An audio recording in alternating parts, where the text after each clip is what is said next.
Welcome back to Real Mornings right here on Tallahassee's only locally owned radio station, Real Talk 93.3. Joining us on the phone, Senate President Designate Wilton Simpson. Good morning, my friend. How are you? I'm doing fine. Good morning. Good morning. I just read, I guess over the weekend, you put out an article in Tampa Bay Times and read that, and you made some points in there that we were talking about earlier today. That I was asking Bobby Mack. I was like, when was the last time that you heard an airplane fly overhead or an airliner fly overhead? Tallahassee, I haven't heard many, not that we have tons going out anyway, but it reminded me a lot of 9/11 or the post 9/11 that with no air travel at all. And then I was just getting reminded of that. Then I saw that how you had written in your article about how we as Floridians have really been stepping up as we did after 9/11 and coming closer together. What have you been seeing around the state with everybody stepping it up? You know, we've been, what you're seeing is obviously a healthcare system go into action that is unprecedented. And you know, we've got the best healthcare system anywhere in the world. We should be very proud of that. This is what capitalism looks like at work. Mm-hmm. And when you look at the healthcare system taking care of millions of Americans all over the country, but in Florida specifically, our frontline heroes today are those doctors and nurses and healthcare and first responders that are treating people, and you're seeing that everywhere. And just to back that up, at the same time, which we really rarely talk about, you're seeing our pharmaceutical industry, which is the best also in the world. You know, companies like Gilead and Regeneron that are coming up with, you know, therapeutic medicines and potential, you know, vaccinations that will happen in the course of the next coming months and year. And so you've got a lot of moving parts in the healthcare system, which I believe is clearly the front line that everyone is seeing on TV now because of this tragedy. And then, of course, you've got a whole other line of frontliners, you know, that are heroes in this effort too, with the agriculture community. And you know, when you go to the stores today, there's food on the shelves most of the time, not all the time, but you're seeing a lot of, you know, truck drivers and very hardworking Floridians that are delivering food, not only just to those grocery stores, but delivering to people's homes, neighbors, you know, helping other neighbors, and family members helping family members, you know, that have pre-existing conditions or underlying medical conditions, or senior citizens where, you know, the families are taking supplies and groceries and food to their homes so they don't have to go out in this. And so I think you're seeing this is a different group of heroes than 9/11, but this is a very similar effort. Right. Now, Senator Simpson, you mentioned the agriculture community. You are the senator from District 10, parts of Pasco, Hernando, and Citrus County, which are very rural parts of Florida. You are a farmer yourself. Talk about how the farmers are adapting to the new challenges presented in the way of keeping the supply line, you know, continuing and making sure that there isn't another crisis on the back end of the COVID-19 crisis that we are currently going through with a shortage of food for the American people. Very good point. And I am in the egg business and citrus. And when you think about agriculture, most of the time we don't think about agriculture because we go to our local Publix or other grocery store and get our food. But, you know, we have taken unprecedented steps to make sure that our people that are coming into work, you know, don't have fevers, temperature checks, making sure that we're having, you know, the distancing, the 6-foot distancing. Mm-hmm. But at the same time, we have to get up every morning very early, as everyone should know. Farmers get up 4, 5, 6 in the morning and go to work and plant their crops, pick their crops, and get them delivered to the stores. And it's something that we've had to adapt to make sure that we don't become part of the coronavirus story as far as our employees getting sick. But the reality is we have to deliver that food. The second phase of this crisis could come is that all of a sudden the agriculture community, which, by the way, I say this all the time, but it doesn't really resonate. When tourism, or we're in a recession, or, you know, in this case, a pandemic, where you've lost tourism, agriculture is the number one leading driver of the economy today. From the jobs, you know, several million jobs throughout the state relative to agriculture and all the ways to have to deliver it are ongoing. It's currently the leading driver of the economy and should be acknowledged as such. But the most important thing we're doing is delivering food to stores and families so that they can continue to live through this crisis at home and make sure that they take care of their families.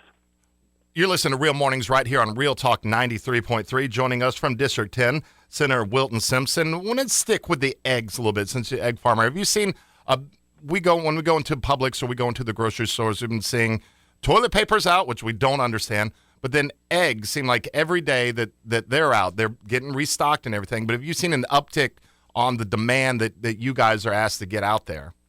There is a major uptick in demand at grocery stores and local convenience stores.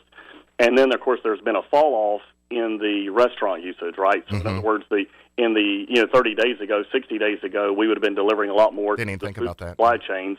But now that production has shifted to go all to the grocery stores. And part of the things that we have to deal with are shortages of cartons. Sure. So if you're used to selling, 100 million dozen of eggs a month in the state of Florida, and that's just normal month in and month out, and all of a sudden you have to produce 200 million dozen, and I'm just using those numbers, those are real numbers. But if you have to produce 2X, it's very difficult to maintain that supply chain just from having cartons to put the eggs in. And so, you're seeing a major shift from restaurant supplies and food supplies to the grocery store.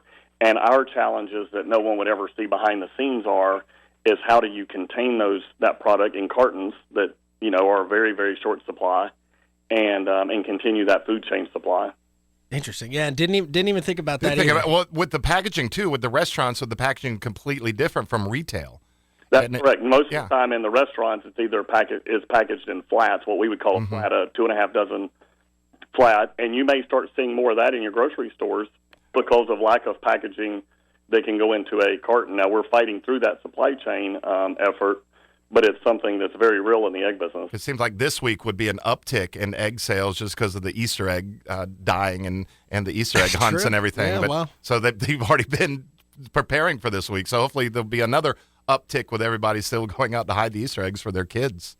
Yeah, and you're seeing an amazing, but where I live in the Dade City area, Trilby area, you're seeing families are going to continue to obviously celebrate Easter for what it's really for, which is a religious holiday. Yeah. But they are also doing a lot of projects at home with their children. Coloring eggs is one of them. When we think about our children and having to adapt to homeschooling and setting all of that system up and working from home, a lot of parents are very frustrated from having to be, as any of us would be. And part of my, part of the op-ed that I was putting out was, get outside with your children. If you've got a yard, there's nothing wrong with going outside and playing in the yard. And I had told someone the other day, I said, if we took all of our cell phones away, we would be like back in 1980, when I was growing up, 1970s and 80s when I grew up. And we all had to go outside and play. And so I would encourage families to get outside, get fresh air, play with their kids. And then obviously Easter with coloring Easter eggs and would be another major project that you could do there that would give them some comfort and take a lot off their minds. Yeah, this was the time of year growing up in school when if it was a nice day, the teacher would be like, all right, let's go outside. Parents, you need to do that also. And I think a lot of parents that may come forth next session and go, teachers, they may need a little bit of a raise. Their job is really tough. Yeah, teachers are having, and another frontline set of heroes, right? Yeah. So our teachers have went to going to schools every day, most of them, teaching in the classroom, are now having to do that from home. So they're having to learn a complete new skill set, a complete new way of delivering that education to our children.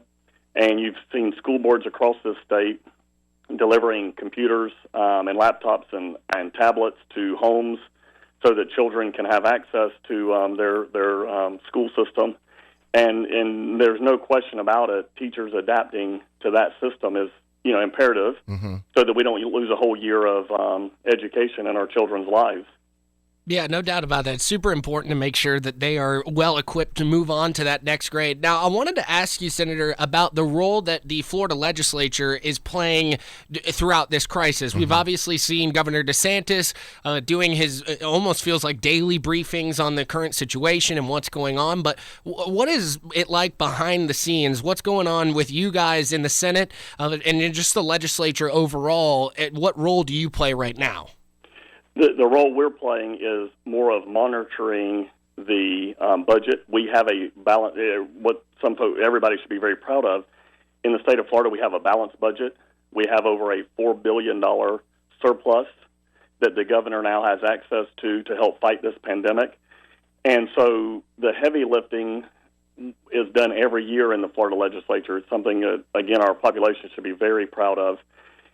And so the governor has ample supplies today of money and resources and tools at his disposal. And I would say, and then part two of that monitoring is to making sure that the governor has those tools that he needs to work with, and that if he's going to need certain tools or authority in the future, that we are prepared to reconvene and give him that authority or spending authority, what have you. So our biggest job today is to monitor, to make sure that our local communities, I serve District 10, which is Citrus, Hernando, and Pasco County, and so we're fielding a lot of constituent calls in our communities. The unemployment system has been a disaster from the perspective that, we went from tens of thousands of people within the system to millions trying to get into the system. And, and you've got a lot of, Monday morning quarterbacks. Oh, yeah. Pointing the finger, making blame, getting their 15 minutes of fame on the air. And, I would suggest to the people of Florida that, yes, it's frustrating, it's aggravating. The governor's team is working 24/7 to get this up and running. They're going to unprecedented steps of hiring people, training people, taking paper, product information instead of having to go through the computer systems. There's never a system that can be designed that I've seen that goes from, tens of thousands to millions overnight that wouldn't have these type of crashes. And I would ask for folks to be patient. You will get your unemployment. You will get these resources. The money coming from the federal government, the Trump care that's coming in the form of checks to most of our population here hopefully before the end of this month. Yeah. All of those things are happening, and your governor is working tirelessly to get these systems up and running. And you've got folks saying, well, the DEO director should resign and things of that nature. This is a very honorable man, served this country very honorably in the military. He's working 7 days a week to get this system up and running. He did not design this system. He is working with this system. And I would just ask for folks to use their common sense and to recognize that you can't go from tens of thousands to millions overnight without having those growing pains, and then having to train folks to work this system in the middle of the coronavirus pandemic. It's a job that's ongoing, and in the coming months will be sorted out and worked. And folks that are not getting their unemployment check this week will be getting full payment for those benefits they should have received. It'll just take a few more weeks to get to them. Now, Senator, one last thing before we let you go here. In the op-ed, there was a specific paragraph that I really connected with. I want to read that for our listeners on air. You went on to say, so for those using this global pandemic as an opportunity to take their turn on the cable news merry-go-round to criticize and complain, I encourage you to instead look for ways to contribute. Yeah. Now is the time for productive leadership, for problem solvers, and for ordinary acts of humility on behalf of the millions of Floridians we serve. Yes. Now, before we let you go, just expound on that a little bit. And I have to commend you for your leadership. I have commended and will continue to commend the governor and his team for his leadership because, like I said a couple segments ago, this is something that none of us on the face of planet Earth really have ever dealt with before, and we're all doing the best that we can.